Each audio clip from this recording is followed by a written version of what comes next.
So Ronaldo will be returning to Manchester United against Rayo Vallecano this Sunday. Let's get into the preview.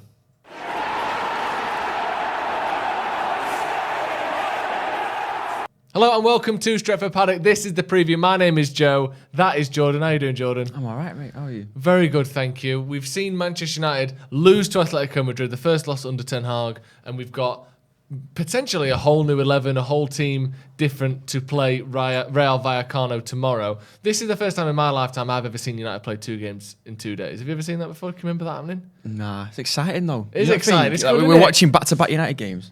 I know. It'd be nice When if can they you ever played say every day, that? wouldn't it?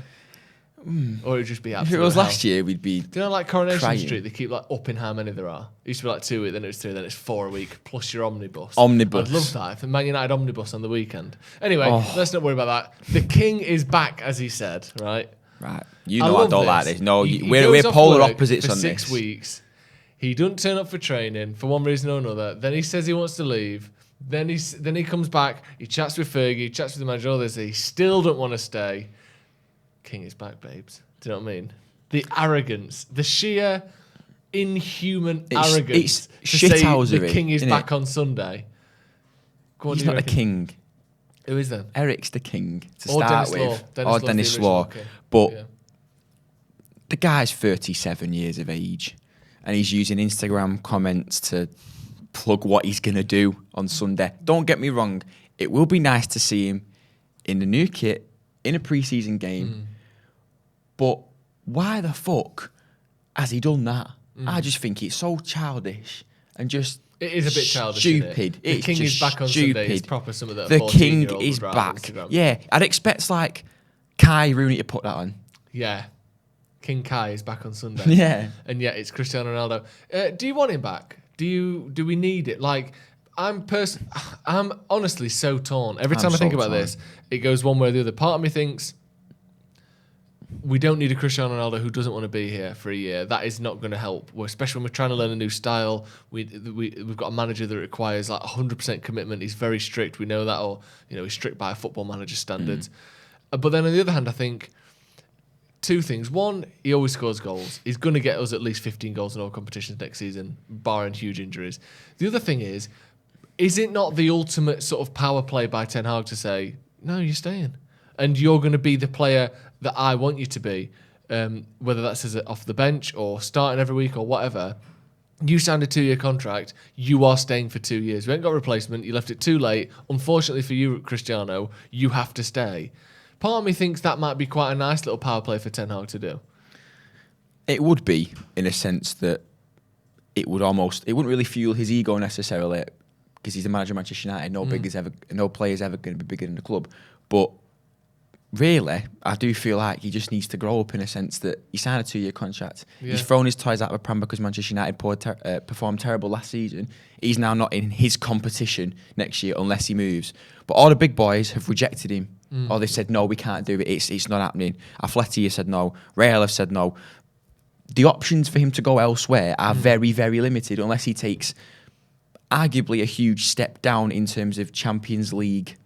Yeah, you can be Historic in the Champions team, League, should but we you go say? into like Fenerbahce Yeah, or Fenerbahce. Sporting Lisbon, Napoli. a team that's very unlikely to win it. I thought Sporting Lisbon would have been the perfect sort of move for him because he always talked about how he wanted to go back at one point. You go back to Sporting Lisbon, they're in the Champions League. Yeah. Yes, they may struggle, but the fact that he's back playing football there would be a massive boost for the team. He gets a couple more goals in the competition. I don't really see him going too far. No, but he could get 4 goals in a group stage. He could get he's round more, 16. I think he's more bothered about never being surpassed in terms of goals in everything. I think he wants 1,000 professional goals. I think he wants to never be surpassed in the Champions League. I think, obviously, what's he won? 5 Champions Leagues? I think it's 5 that he's won. I think that's the equal most with anyone. So I think that he is more obsessed with the goals than winning it again. And he could do that at Sporting, but yeah, I think he just needs to however this plays out, I hope it's because Ten Hag got his way. That's all I care about. Whether he says, no, you're staying, or behind the scenes he's going, get me another striker right now. Ronaldo needs to leave. Obviously, publicly he's going to say he's staying, of course. But whatever happens, I hope Ten Hag gets his way and not Ronaldo. And hopefully those two people can have the same, they can agree on what they want. That would be perfect. But it has to be Ten Hag that wins this battle, because otherwise, like you said, I know we always say no one's bigger than the club, but throughout the last decade, we've seen players act and be treated as though they are bigger than the club, and that has to stop, I think. Talking of transfers, Martinez was on the bench against Atletico Madrid, didn't feature in that game. Been a lot of talk about him. We've seen Harry Maguire shift to the right-hand side. I personally think that is with a view to having Martinez as his starting partner next to him. How excited are you to see Lisandro Martinez, and do you think he will start in this game, having not played against Atletico? I do think he'll start. You'll see in my team prediction later on. Yeah, I think in a minute. I'm really excited to see him because he's off the clips that we've seen and how he talks in that Ajax team. He's tenacious. He's not afraid to step out. He's aggressive. He's a left-footed centre half who's comfortable on the ball. You don't really see a lot of them who are sort of top class now. You have to pay a real premium for left-footed centre backs. If I'd have known Which we did when I was playing football as a kid, I'd have started at centre back, and then I've at least got to Sunday league standard. Oh, you're left-footed. Yeah, I'm do you know what I mean? Yeah, exactly. Imagine us as the two left centre backs in a back three. Oh, we'd have been paid 50 grand a week right now if we'd have played our cards right. They come at a rate premium, don't they? But anyway, yeah, they're hard to come by. He looks to be a very good player. They're hard to come by. He's versatile in the sense that he can play as a 6, which could be very useful if certain things don't happen in this transfer window. He can play at fullback if need, but again, we're so top heavy at fullback right now. When you think Malacia, Telles, Shaw, Brandon Williams, we'll probably see 2 of them leave, I want to say. Probably Telles and Williams, in my opinion. But then I agree. I'd like to see him partner with Harry Maguire, because one thing we did see a lot of in that Atleti game was Maguire's long-range passing to the opposite side in attacking areas, to advanced fullbacks or to left wingers like Rashford, or if Martial found himself out wide, or Bruno, etc. If Lisandro Martinez can do that on the opposite side, you've got, and I mentioned it during the watch-along of the Atleti game, it's attacking outlet from centre-half. Yeah. And we've not had that for, really, could you say ever?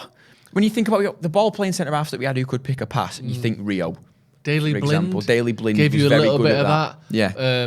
But again, he wasn't encouraged to do that under Van Gaal, and then by the time Jose came in, he was pushed away. I think Blind was capable of it, but again was never really. That wasn't Van Gaal's way, was it? It was take your time, take your time, take your time, take your time. I think under Ten Hag, he likes playing the ball up through the pitch very quickly. He likes breaking the lines with those passes. I don't know if it's just a freedom thing or he's been encouraged to do it directly, but Maguire has been playing a lot more long forward passes under Ten Hag, which I think he's looking very good at. But Martinez will certainly have the opportunity and has the ability to do that, and I think that is massive, like you said. Yeah, definitely. And we've seen we've seen pretty much all the centre-halves this pre-season almost playing higher than normal and not being afraid to step out. Of course, there's high risk and high reward in terms of the fact that if you step out and you're successful, it can spring like a quick counter-attack, for example. I know it did happen where in the Atleti game, Lindelof did step out and it didn't work out. He found himself out of position and Atleti went in behind. But again, that's the sort of risk you're going to have to take if you're going to listen to Erik Ten Hag's style, be aggressive and then move out like that. You can't have 6 players in this corner of the pitch attacking and trying to win the ball back high up the pitch and then another 7 players defending as well. You have to pick. And like under Jose, we picked to have them all on the halfway line or back. Under Ole, it was kind of a mixture and we dropped back once they had the ball in our half. But under Ten Hag it is, we're going to have our six sort of players pushing your players. And like I said, you are going to have weaknesses because of that. And I think there are going to be times this season and in this game against Vallecano potentially where you see people like Lindelof and Maguire and Malacia sprinting back towards their own goal looking slightly uncomfortable. And that's because they're the types of chances we're going to concede in this system.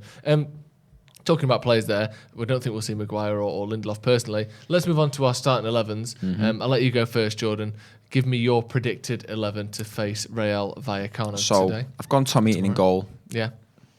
Sound fella, like him. Sound fella. Want him to play. Simple as. I've gone Ethan Laird at right back because I want to see him. I want to see him start. I want to see him do some business on the right-hand side of defence, because I think in this sort of system where your full-backs are very attacking, they sort of move into midfield at times, it's almost like false eights, or however he wants to call it. I think he'd be very effective in that regard because he's a very good attacking full-back. I think we'll see Martinez start for his debut, which I think would be fantastic, with Eric Bailly. Again, Eric Bailly's had a pretty decent pre-season. That partnership right there is mental. Nuts. Mental. If nothing else, isn't it? Absolute Mental carnage. Yeah, and I want to see it. Yeah. It would be quite a good viewing. And Alex Tellez at left back, I think, because we saw Tyrone Malacia. Shaw's fitness is still a bit of an issue, so I think I'll go with Alex Tellez there.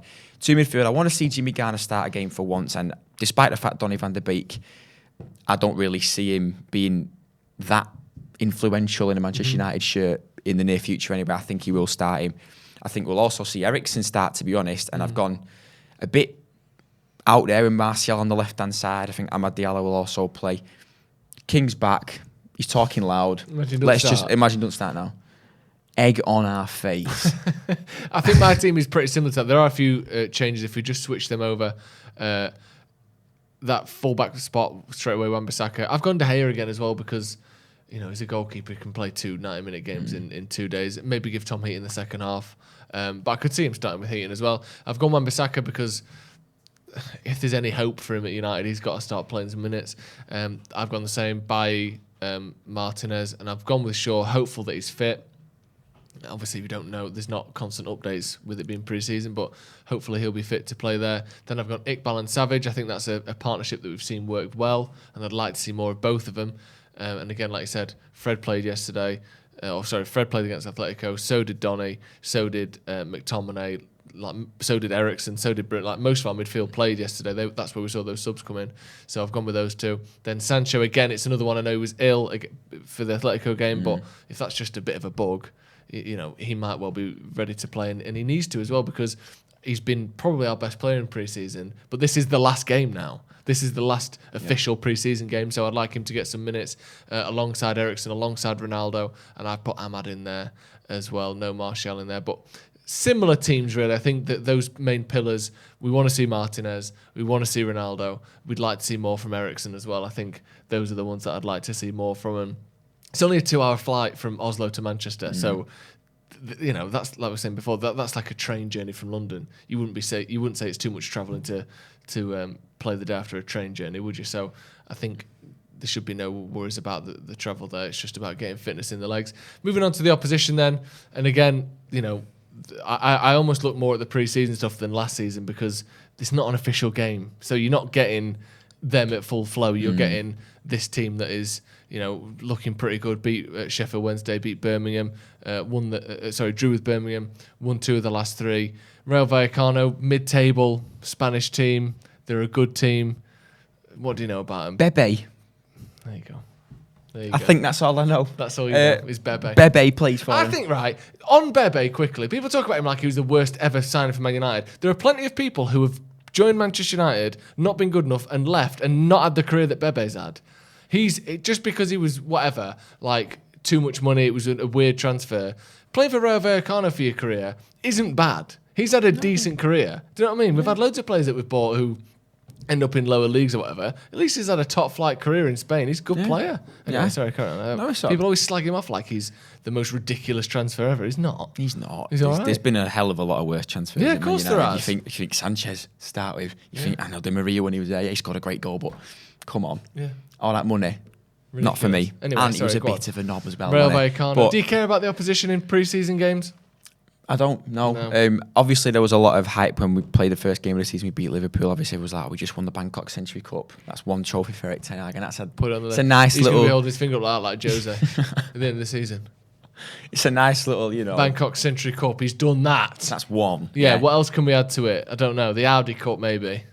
What was it, Jose holding through? What did he win? Europa League, League Cup, and a Charity Shield. Fucking love Jose Mourinho. Oh, he was shithouse at his finest times. Yeah. So we've won one trophy already. That is, you can't take that away from us. No, you can't, and it's set in stone.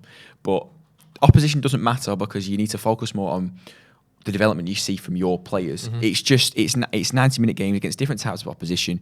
You need to focus on what you're seeing from those individuals, and we have seen improvement and promising signs from certain players. I think Fred had a good pre-season. Obviously, we saw against Atleti, the sending off was very, very rash and very, very...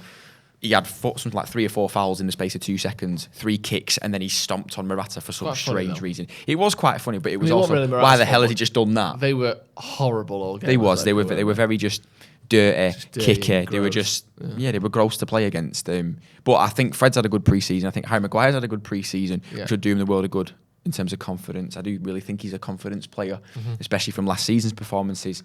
Tyrell Malacia, I think, has really impressed as well. Obviously, the only game he started, I think, was Atleti, but he had a fantastic game in terms of an attacking outlet there. Of course, Jadon Sancho's been, I think, the best player in pre-season, as you mentioned before. I think Malacia started against Palace as well. Did he? Yeah, I think so, because he played 60 minutes. He played more than anyone else in that game. Right. Sorry to interrupt you there. No, Moving on to scoreline scoreline then. Give me a score prediction. Obviously, we want to end with a win. Again, it's not the most important thing, but it's the first time fans are seeing Ten Hag sort of systems at Old Trafford. Yeah. Home fans seeing Manchester United play. Obviously, there's plenty of Man United fans that have watched them, but Old Trafford is a special place. First time seeing Ronaldo back. Yeah. He's got a bit to prove, hasn't he? Oh my God! What are you thinking for a scoreline? I'm going to say 4-0. I think it'll be. I think we'll be full of goals. Yeah. I think Ronnie. You've seen the comments on Instagram. We know the king is back. He's replied to him. Literally. So he's going to be. His ego's going to be full turning up in it. I think he's going to go full batshit crazy and just like bag a hat trick or something. And everyone be like, oh my God, we need Ronnie. He's back. You know what I mean? Move aside Martial. Really give the manager an awful problem to deal with. Yeah. Either you have a better player who wants to leave or a worse player who's actually trying to revitalise his career. Either way, that's Man United's number 9 option summed up. I'm going to go with a 2-0 win. I think the rest of the team won't quite be up to that standard.